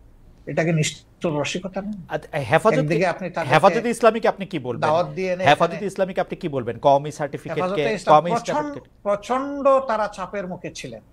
তারা যে সার্টিফিকেটটা পেয়েছেন এটা তো কোনো দয়ার দান নয়, তারা ওই দেশের মানুষ, তাদের একটা শিক্ষা ব্যবস্থা আছে, তারাও মানুষ গড়ার কারিগর। আপনারা যখন তাদের মানে মাদ্রাসাগুলো মানুষকে ভালো মানুষ উপহার দিচ্ছে, আপনারা যখন তারা মেইন স্ট্রিমে থাকবে না কেন? আপনারা যখন রাষ্ট্রীয় ক্ষমতা ছিলেন তখন দেন নাই কেন? তখন এই দাবিটা ছিল এবং অনেকটা ম্যাচিউরড পর্যায়ে ছিল। এই সরকার 15.5 বছর সময় নিয়েছে, যেভাবেই হোক। আমাদের সরকারটা তো মাত্র 5 বছরের জন্য ছিল, এটা সময় পেলে অবশ্যই তাদের এই দাবি পূরণ হবে। আচ্ছা, বামধারার রাজনীতিবিদরা, ইন্টারেস্টিং, বা বুদ্ধিজীবীরা অনেক সময় ডক্টর ইউনূসকে এনজিও, বিদেশি মডেলের বাংলাদেশে এটি করতে চায়, এটি অনেক সময় বলে থাকেন। আবার ধর্মভিত্তিক অনেক রাজনৈতিক দল ওয়াজের সময় ক্ষুদ্র ঋণ জড়িয়ে ডক্টর ইউনূসের সমালোচনা করে থাকেন। শেখ হাসিনার মতো এরকম প্রায়, আমি যেটাকে বলি যে প্রায় অভব্য অশ্লীল ভাষায় সুদখোর বা এরকম না বললেও ওয়াজের সময় এগুলি নিয়ে অনেক কথাবার্তা বলে থাকে। জামায়াতে ইসলামী আসলে ক্ষুদ্র ঋণ, তারপরে হচ্ছে যে এইরকম একটি ব্যাংক ব্যবস্থা বা এনজিওর কাজকর্মকে কিভাবে দেখে, কিরকম করে দেখে? আচ্ছা দেখেন, উনি কি শুধু সুদী ব্যবস্থা ব্যাংক পরিচালনা করেন? বাংলাদেশে আর কোনো ব্যাংক নাই এরকম? না, এটা তো ডক্টর শফিকুর রহমান, আপনি তো অসাধারণ বিতার্কিক। এটা তো সোফিস্টদের মতো হলো, প্রশ্নের বিপক্ষে প্রশ্ন। লোকরা, জি, সেই ব্যাংকে যারা সার্ভিস হোল্ডার এবং যারা ডিরেক্টর, তারা যদি মেইন স্ট্রিম রাজনীতি করার অধিকার রাখেন, ইউনূস সাহেবের সমস্যাটা কোথায়? আমি তো সমস্যার কথা বলছি না, আমি বলছি জামায়াতে ইসলামীর অবস্থানটা কি। আমার কোনো সমস্যা নাই, আমি তো আমার সবচেয়ে পছন্দের লোক ডক্টর মোহাম্মদ ইউনূস। আমরা আসলে যে কোনো ধরনের ফতোয়াবাজির পক্ষে আমরা না। হ্যাঁ, মানুষ ভুল করবে, আপনি তার পজিটিভ ক্রিটিসিজম করেন, তাকে সংশোধন করার চেষ্টা করেন, তাকে ভালোভাবে বলেন, আপনি যে ফিলিংসটা আপনি ক্যারি করেন সেই ফিলিংসটা তাকে পার্সু করেন, কিন্তু তাই বলে আপনি তির্যক ভাষায় তাকে কিছু বলবেন, এটা তো আসলে মানায় না। আচ্ছা, সাবেক প্রধানমন্ত্রী শেখ হাসিনা এখন ভারতে রয়েছেন। আমি বারবার বলি, আমি পার্সোনালি মনে করি বাংলাদেশে যত দুর্বৃত্তপনা রয়েছে সব কিছুর জন্যই আসলে শেখ হাসিনার সাজা হতে পারে, শাস্তি হতে পারে, বিচার হতে পারে। আহ, কিন্তু মোদী সরকারের সঙ্গে আমরা দেখতে পাচ্ছি যে ডক্টর ইউনূস সরকারের সম্পর্কে ঘনিষ্ঠতা নেই, যতটা ছিল হচ্ছে শেখ হাসিনা সরকারের সঙ্গে তার ঘনিষ্ঠতা। বাংলাদেশের অনেকের দাবি শেখ হাসিনাকে বাংলাদেশে ফিরিয়ে এনে তাকে আসলে বিচারের মুখোমুখি করতে হবে। ডক্টর ইউনূস সরকারের সঙ্গে আমরা বরং পাকিস্তানের ঘনিষ্ঠতা বাড়ার লক্ষণ আমরা দেখতে পাচ্ছি। কিন্তু সম্প্রতি আপনারা অর্থাৎ জামায়াতে ইসলামী ভারতের সঙ্গে বন্ধুত্ব করার আগ্রহ দেখিয়েছেন। ভারত কি কোনো সাড়া দিয়েছে, নাকি এই এই বন্ধুত্ব করার আগ্রহটা নিয়ে একটু আপনার কাছে শুনতে চাই যে এটা আসলে কিরকম? অনেক ধন্যবাদ আপনাকে। বাংলাদেশের সংবিধানে আপনি আইন নম্বরের একজন মানুষ ছিলেন এবং আপনার ভালো করে জানা আছে, আমাদের সংবিধানে পরিষ্কার লেখা আছে যে বিশ্বের সবগুলা শান্তিকামী গণতান্ত্রিক দেশের সাথে আমাদের বন্ধুত্বপূর্ণ সম্পর্ক থাকবে। এটা শুধু ভারতকে আলাদাভাবে বলা হয়নি, কিন্তু ভারত আমাদের নিকটতম প্রতিবেশী, বৃহৎ প্রতিবেশী। আমি তাদের সাইজ সংখ্যার দিক থেকে বলছি না, আমাদের সাথে তাদের বর্ডার তা সবচেয়ে বেশি। অল্প একটু আছে মায়ানমার, বাকিটা আমাদের বে অফ বেঙ্গল। তো এই জায়গায় আমার প্রতিবেশী তো আমি বদলাতে পারবো না, যে কথাটা আমি সব সময় বলবো। প্রতিবেশী তো আমার প্রতিবেশী থাকবেই। প্রতিবেশী যদি শান্তিতে থাকে আমিও শান্তিতে থাকবো, আমি যদি অশান্তিতে পড়ে যাই আমার প্রতিবেশীও শান্তিতে থাকতে পারবে না। আমরা আমরা কেন অশান্তির দিকে যাব? উভয় প্রতিবেশী আমরা পরস্পর মিউচুয়াল রেসপেক্ট এবং ইকুয়ালিটির ভিত্তিতে যদি আমাদের কূটনীতিকে, পারস্পরিক সম্পর্ককে, দুই দেশের স্বার্থ সংশ্লিষ্ট বিষয়টাকে যদি আমরা সুবিবেচনায় নিই, এটা উভয়ের জন্য ভালো। সেই দৃষ্টিকোণ থেকে আমি আলাদা করে ভারতের কথা বলিনি, আমি সবার কথাই বলেছি। এবং যেহেতু তারা আমাদের নিকটতম প্রতিবেশী, সেই কারণে আমরা প্রতিবেশীর সাথে তাদের পক্ষ থেকে আমাদের পক্ষ থেকে দুই দিক থেকেই সুপ্রতিবেশী সুলভ আচরণটা আমরা পছন্দ করি, দেখতে চাই।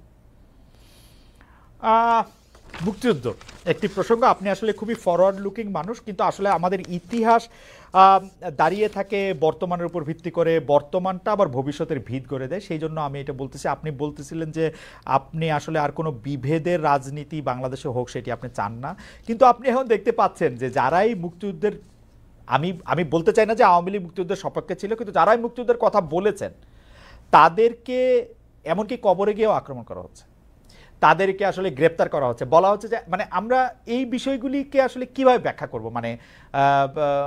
মানে যেহেতু তারা আওয়ামী লীগ সরকারের পক্ষে ছিল, বা মুক্তিযুদ্ধ তো আওয়ামী লীগ সরকারের একলান না, কিন্তু তারা আসলে বিভিন্ন ধরনের এইসবের সম্মুখীন হচ্ছেন। এইটিকে আপনি আর আসলে কিভাবে দেখেন? গ্রেপ্তার করা হচ্ছে, মামলা আসলে দেখেন, তাদের উপরে আক্রমণ বা আইন হাতে তুলে নেওয়া, আমি আগেই বলেছি যে এটা আমরা সমর্থন করি না।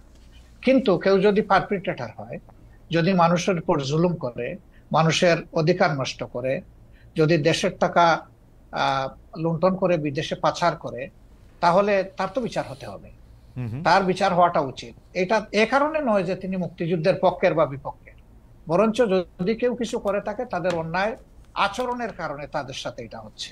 তাও আমরা বলবো যে এটা আইনের মাধ্যমে হওয়া উচিত, যথাযথ কর্তৃপক্ষের মাধ্যমে হওয়া উচিত, কারোই আইন হাতে তুলে নেওয়া উচিত নয়। এই জন্য আমরা এবারকার চেঞ্জের সাথে সাথেই আমরা একটা আহ্বান জানিয়েছিলাম যে আমরা আইন হাতে তুলে নেব না এবং আমরা কোনো প্রতিশোধ নেব, বরঞ্চ আইনের কাছে আমরা যদি কাউকে মনে করি যে সে অপরাধী বা দুষ্কৃতিকারী, আমরা আইনের কাছে তাকে তুলে দিতে সহায়তা করব। এটা কিন্তু মুক্তিযুদ্ধের কারণে না, এটা তাদের অপরাধের কারণে না। কিন্তু তাদের সামনে আসলে ধরেন বড় দুর্নীতিবাজ, বড় স্পেসিফিক তার বিরুদ্ধে অভিযোগ রয়েছে, সেটি নিয়ে আমার প্রশ্ন না। কিন্তু দেখা গেছে যে মুক্তিযুদ্ধ নিয়ে বা জামায়াতে ইসলামের বিরোধিতা নিয়ে যাদের অবস্থান ছিল তাদেরকে এখন সাংঘাতিক হেনস্থার সম্মুখীন হতে হচ্ছে। আপনারা বলছেন যে আপনারা প্রতিশোধ পরায়ণ নন, কিন্তু আমরা এক ধরনের প্রতিশোধ পরায়ণতাকে এর মধ্যে দেখতে পাচ্ছি না। বারবার বলাও হচ্ছে, মানে সোশ্যাল মিডিয়া খুলে আমরা দেখি যে তখন জামায়াতে ইসলামকে এটি বলেছে। এর সাথে আমাদের একজন সমর্থক জড়িত, নেতা কর্মী জড়িত থাকা তো দূরের কথা, একজন সমর্থক জড়িত নেই। ওকে, একটা এই প্রসঙ্গে আসি ডক্টর শফিকুর রহমান, যে রাজাকার বিষয়ক শেখ হাসিনা একটি বক্তব্য কেন্দ্র করে ছাত্র আন্দোলনে মোড় ঘুরে গিয়েছে, এটি অনেক বিশ্লেষকই বলছেন। আমাদের মাত্র 2 মাসের মতো সময় হয়েছে, আরও যদি সময় পরে সেটির আমরা একটা নিশ্চয়ই তাত্ত্বিক একটি পটভূমি পাবো। তিনি পালিয়ে যেতে বাধ্য হয়েছেন। সম্প্রতি আমরা দেখেছি যে বৈষম্য বিরোধী যারা ছাত্র আন্দোলনের সমন্বয়ক রয়েছেন তারা বলছেন স্বৈরাচার শেখ হাসিনার বক্তব্যের প্রতিবাদে তারা নিজেদের রাজাকার বলেছিলেন। সেখানে তারা বলেছিলেন কে বলেছে স্বৈরাচার, কিন্তু রাজাকার বিষয়টি তারা ধারণ করতে চান না। কিন্তু আমরা দেখেছি যে জামায়াত ইসলামের বিভিন্ন সমাবেশে আমরা রাজাকার স্লোগান পাচ্ছি। এ থেকে আপনারা আসলে কি বার্তা দিতে চান? আমি আরো স্পেসিফিকলি বলি, সম্প্রতি টাঙ্গাইলে আপনার জনসভায় আপনার বক্তব্য চলাকালীন কর্মীরা স্লোগান দিয়েছে তুমি কে আমি কে, রাজাকার রাজাকার। আমি এটা শুনি নাই, আমি ছিলাম, আমি শুনি নাই। আপনি শুনে থাকলে আপনাকে ধন্যবাদ। এখানে আমার বক্তব্য একদম পরিষ্কার, জি একদম পরিষ্কার। দেখেন, রাজাকার যদি গালি হয়ে থাকে তাহলে এটা আওয়ামী লীগের মানে ক্রেডিটে পড়বে। রাজাকার যদি এটা বুলি হয়ে থাকে তাও আওয়ামী লীগ সৌভাগ্যবান। আওয়ামী লীগেরই মিনিস্টার আকম মুজাম্মল হক সাহেব, মুক্তিযোদ্ধা বিষয়ক মিনিস্টার, তিনি একটা তালিকা করেছেন রাজাকারের। সেখানে সবচেয়ে কোন দলের পাতে বেশি পড়েছিল? আপনি তো সচেতন সাংবাদিক, আপনি আমাকে একটু বলে সাহায্য করেন। আমি অবশ্য রাজাকারের তালিকা দেখি নাই, কিন্তু আমি শুনেছি যে এতে আওয়ামী লীগের অনেকেই সেই তালিকার মধ্যে অন্তর্ভুক্ত ছিল, যারা আওয়ামী লীগ পরে সক্রিয়। অনেকে না, যে তালিকাটা হয়েছে এটার 8 ভাগের 7 ভাগ তাদের একার পাতে পড়েছে। এটা কি এমন হতে পারে যে আপনাদের দলের লোকেরা আওয়ামী লীগে জয়েন করেছে, নাকি আওয়ামী লীগই করতো তার আগেও? তারা পরিষ্কার করলো না কেন? আমি জানি না, তারা হয়তো পরিষ্কার করতে পারতো। তাইলে যে দলে যেভাবেই হোক, যে দলে রাজাকার সবচেয়ে বেশি সেটা হবে রাজাকারের দল। ভালো হইলো তাদের ক্রেডিট, মন্দ হইলো তাদের লাইবিলিটি। কিন্তু আপনার দলের মধ্যে থেকে একটা একটা একটা আছে না ডাক্তার শফিকুর রহমান, আপনি আপনার রাজনৈতিক মতবাদ, রাজনৈতিক আদর্শ, আপনি যেভাবে চলছেন, যেভাবে বলছেন,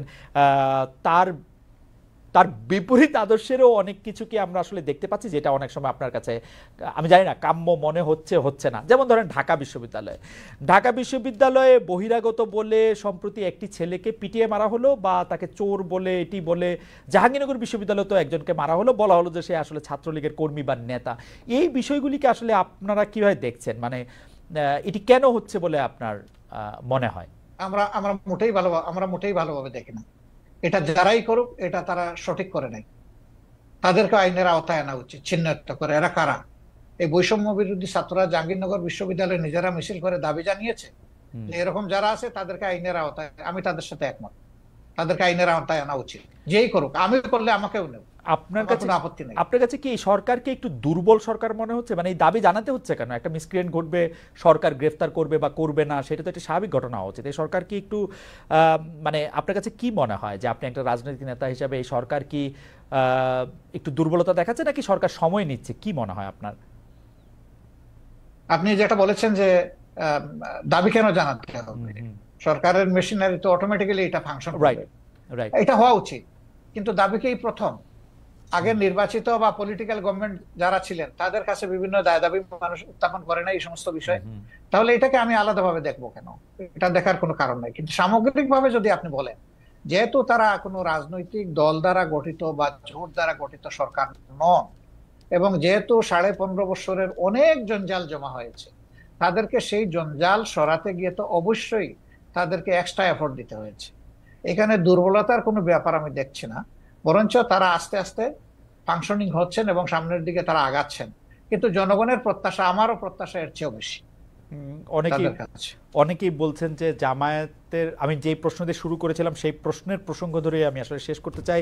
অনেকেই বলছেন যে জামাতে ইসলামীর যারা কোর সাপোর্টার তারা আসলে নিয়োগ পাচ্ছেন খুবই খুবই খুবই খুবই খুবই যেগুলিকে বলে কি পয়েন্টগুলিতে, এবং ভবিষ্যতে বাংলাদেশের চেহারাটা কেমন হবে সেটি হয়তো জামায়াতে ইসলামী ঠিক করে দিতে চাচ্ছে বা ঠিক করছে। আপনার কাছেও কি সেরকম মনে হয় যে আপনারা একটা বড় ছক খাচ্ছেন, যেই ছকের মধ্যে আসলে বাংলাদেশের সাহিত্য, সংস্কৃতি, শিল্প, রাজনীতি এটি বা অর্থনৈতিক কাঠামোটিও একটি রূপ পায়, এবং সেটি জামায়াতের মতো করে একটি ছক? কি না, আমি এইভাবে দেখছি না, বরঞ্চ আমি দেখছি যে জনগণ হিসাবে যেই কম্পিটেন্ট হোক তার আসল জায়গায় যাওয়া উচিত। যদি একজন মানুষের পটেনশিয়াল থাকা অবস্থায় রাষ্ট্রকে সার্ভিস দিতে না পারে, তাকে যদি ডিপ্রাইভ করা হয়, তাইলে এই ডিপ্রাইভ লোকটা যে দলের যে ধর্মেরই হোক না কেন, তার প্রাপ্যটা তাকে দেওয়া উচিত। এতে দুটো লাভ, সে তার প্রাপ্য পেল, আর রাষ্ট্র একজন কোয়ালিটি মানুষের সার্ভিস পেল। এই দিক থেকে যদি একই দল থেকে মানে কোয়ালিটি কোয়ালিফাই করে, সে ফর এক্সাম্পল মনে করেন যে গণ অধিকার পরিষদ, তাদের দল থেকেও যদি কোয়ালিফাইড মানুষ চলে আসে, আমার এখানে তো আপত্তি থাকার কথা না। ওকে ওকে, এইটা একদম শেষ প্রশ্ন করি ডক্টর শফিকুর রহমান, সেটা হচ্ছে জামায়াতের নির্বাচনী স্ট্র্যাটেজি নিয়ে নিশ্চয়ই আপনারা ভাবছেন, এটা নিশ্চয়ই অনেকখানি গোপনও রয়েছে, এই মুহূর্তে হয়তো আপনারা রিভিলও করবেন না, কিন্তু আমি আপনার কাছে শুধু জানতে চাই যে জামায়াত কি এইবার জোটবদ্ধভাবে নির্বাচন করবে, একক নির্বাচন করবে? জামায়াত যদি এককভাবে নির্বাচন করে তাহলে জামায়াত কি চাইবে যে বিএনপির পাশাপাশি একটি তৃতীয় দল যারা আবার একটু এন্টি বিএনপি তারা থাকুক, তারা একটু মারামারি করুক, তাতে একটু ভোটের সুবিধা হোক, এই তৃতীয় দল হিসেবে জামায়াত কি চাইবে তাহলে আওয়ামী লীগ নির্বাচনে আসুক? মানে আমরা এভাবে ইনফারেন্স টানতে পারি কিনা? না না, আমি তো আগেই বলেছি যে আওয়ামী লীগ কিভাবে রাজনীতি করবে আগে তারা ঠিক করবে। যারা একটা গণহত্যা ঘটিয়েছে, এখনো তাজা রক্ত ভাসতেছে, এখনো হাজার হাজার ছাত্র ছাত্রী যুবক শ্রমিক এখনো আহত হয়ে কাতরাচ্ছে হাসপাতালের বেডে, তারা কিভাবে নির্বাচন করার চিন্তা করবে? তারা জনগণের বিপক্ষে দাঁড়িয়ে কার ভোটে তারা নির্বাচিত হবে? তারা তো জনগণের বিপক্ষেই দাঁড়িয়েছে, আগে তো এই জায়গাটা তাদের সেটেল করতে হবে। তারা এখন কিভাবে নির্বাচন করবে এটা তো আমার বুঝে আসে না। আর আমরা তাদেরকে প্রমোট করবো, এলাও করবো, প্রশ্নই উঠে না। কারণ এই 15.5 বছরের সবচেয়ে নির্যাতিত বড় নির্যাতিত দলের নাম হচ্ছে বাংলাদেশ জামাত ইসলামী। এই দলের একজন করে 11 জন শীর্ষ কেন্দ্রীয় নেতা, 2 জন সাবেক আমির সহ, জুডিশিয়াল কিলিং বলেন আর যে পারপাসেই বলেন, অত্যন্ত মানে কনকক্টেড একটা ট্রায়ালের মাধ্যমে তাদেরকে শেষ করে দেওয়া হয়েছে, আর তো কারোই ক্ষতি হয়নি। কিন্তু 2 নম্বর হচ্ছে আমাদের সবগুলা অফিস ছিল সিলগালা করা। 3 নম্বর হচ্ছে যে আমরাই একমাত্র সৌভাগ্যবান বা দুর্ভাগ্যবান দল যাদের উপর ঝাল মিটাইতে গিয়ে আমাদের নেতাকর্মীদের বাড়ি বোল্ডোজার দিয়ে ভাঙা হয়েছে, এটা কিন্তু আর কারো বাড়িতে যায়নি। 4 নম্বর হচ্ছে যে এই আন্দোলনের সবচেয়ে ওয়ার্স্ট ভিকটিম আমরা, যে শেষ মুহূর্তে এসে আগস্টের 1 তারিখ আমাদেরকে নিষিদ্ধই ঘোষণা করে দিল। এরকম একটা দল কিভাবে চাইবে যে দলটা এত সন্ত্রাস এত ফেসিজম চালাইলো, তারাই আবার এসে জনগণের এখানে স্পেস নোক? আমরা তো এটা চাইতে পারি না, মরালি চাইতে পারি। ডক্টর শফিকুর রহমান, আপনার কাছে কি মনে হয় না আপনি যে জায়গা থেকে আওয়ামী লীগের কথা বলছিলেন, নির্যাতনের কথা বা অন্য ইয়ার কথা, সেই ক্ষেত্রে সেই রাগ জামাতে ইসলামের বা সেই ক্ষোভ বা সেই হতাশা জামাতে ইসলামের অন্য রাজনৈতিক দলের উপর থাকতে পারে, বিশেষ করে বিএনপির ক্ষেত্রে যখন আপনাদের উপর এই রকম যেটাকে আপনি নির্যাতন বলছেন সেটি চলছিল, বিএনপি তো সেই অর্থে প্রতিবাদ জানায় নাই, আপনাদের কি রাগ বিএনপির উপর আছে তাহলে? একটু না, আমাদের কোনো রাগ নাই, প্রত্যাশা ছিল। সব প্রত্যাশা সবসময় পূরণ হয় না, এই জন্য মাইন্ড করতে নাই। আর আপনি রাজনীতি অনেক বড় পরিসরের বিষয়, পারিবারিক ব্যক্তিগত অথবা আপনার পেশাগত জীবনেও আপনার সব প্রত্যাশা চাইলেই আপনার পূরণ হবে না, এই জন্য অনেক সময় ধৈর্য ধরার প্রয়োজন। আর এই ক্ষেত্রে মন যত বড় করা যাবে ততই লাভ, লস নাই। ডক্টর শফিকুর রহমান, আপনাকে অনেক ধন্যবাদ। অনেক দর্শক আজকে আপনার এই অনুষ্ঠান দেখেছেন, 31,000-এর বেশি দর্শক আসলে লাইভ ছিলেন আপনার এই অনুষ্ঠান দেখার ক্ষেত্রে। অনেক প্রশ্ন তারা পাঠিয়েছেন, সব প্রশ্ন আমি আসলে নাম তো বলতেই পারিনি, কিছু প্রশ্ন হয়তো আপনাকে করতে পেরেছি, কিন্তু আসলে একটি অসাধারণ অভিজ্ঞতা। আপনাকে অনেক ধরনের প্রশ্ন করা গেছে, আপনি সাবলীলভাবে আপনার জায়গা থেকে আপনি এগুলো উত্তর দিয়েছেন, আমাদের অনেক ধন্যবাদ জানবেন। কারণ আমার কাছে মনে হয় দর্শকরা যদি এই অনুষ্ঠানটি আবারও দেখেন তাহলে দেখবেন যে এমন কোনো প্রশ্ন নাই যে প্রশ্ন আসলে ডক্টর শফিকুর রহমান উত্তর দেন নাই, তিনি তার প্ল্যাটফর্ম থেকে তিনি উত্তর দিয়েছেন। আপনি আমার মানে এটা রিপিটেড, এটা কয়বার বললাম আমি জানি না, আরো কয়েকবার বলতে চাই। আপনাকে অনেক অনেক ধন্যবাদ এবং আমাদের কৃতজ্ঞতা। এবং আপনাকে অনেক ধন্যবাদ, এবং আপনার এই আমাদের এই জেনারেশনের দ্বিতীয় স্বাধীনতার বাংলাদেশে আপনাকে স্বাগতম জানানোর জন্য আমরা অপেক্ষমান। কারণ যুদ্ধ কিন্তু আপনিও করেছেন স্বৈরাচারের বিরুদ্ধে। আমি আপনাকে আবারও ধন্যবাদ জানিয়ে এবং দর্শকদের ধন্যবাদ জানিয়ে আজকের অনুষ্ঠান আমি শেষ করতে চাই। আমরা নিশ্চয়ই দর্শকরা দেখবেন, এই অনুষ্ঠানটির মধ্যে অনেকগুলি প্রশ্নের জবাব ডক্টর শফিকুর রহমান দিয়েছেন, জামাতের রাজনীতি থেকে শুরু করে জামাত 71 সাল সম্পর্কে কিভাবে অন্যান্য সব কিছু বিষয়ে আসলে কথা বলতে চেষ্টা করেছেন। আগামী সপ্তাহে আমরা আবারও আসবো আপনাদের সামনে, হয়তো নতুন কোনো অতিথি নিয়ে। সে পর্যন্ত আপনাদের সবাইকে অনেক অনেক ধন্যবাদ।